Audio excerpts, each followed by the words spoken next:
And it's not even quite 2 hours. I think it's an hour and 45 minutes or something. And again, I'm only going to talk about the film because I haven't read the novel. So that it gives me a really good, fresh take on the movie.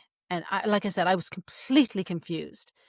Um, Now, when I say that there's too much story being stuffed into the space allowed, this is a really common problem with new writers. They just try to cover way too much ground in a book that's 80 to 100,000 words. The scope of their story is way too big. Um, but like I meet a lot of historical fiction writers who want to do sort of cradle to grave stories, and it's just too big. It's just too big. And what they're really trying to do is write a trilogy in one book or maybe a 5-book arc in one book.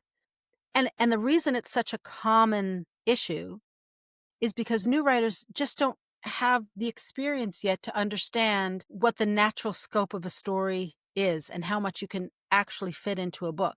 So I'm not saying that as a judgment call in any way, shape, or form. I'm just flagging it so that if you watch the film, you understand what the pitfalls are of trying to cover too much ground in too little space. Everything in this movie feels rushed. Nothing has time to develop.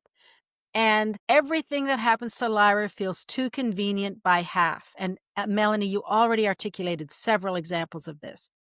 There are way too many characters, so we don't have an opportunity to get to know any of them or to emotionally connect with any of them.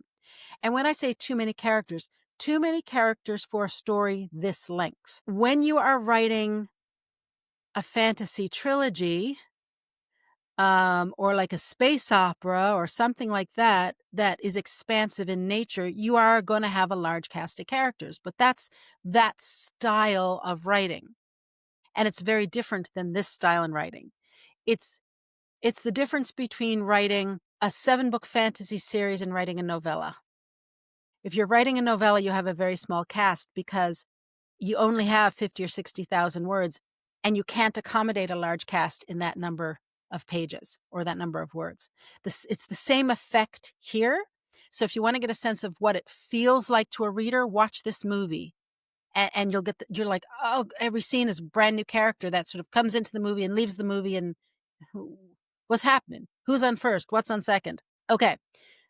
Stories with children or minors in them as protagonists really do have to create situations where the parents or the authority figure are absent. And if you think about it, there's a logical reason for that. And it's because children have no autonomy. Like, they are disenfranchised by nature. They're little. They don't yet have the skills to make the decisions for themselves in real life.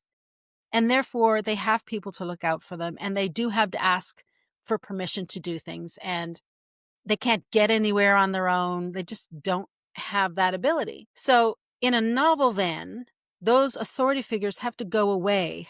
They have to be removed somehow so that the character can stand on his or her own 2 feet.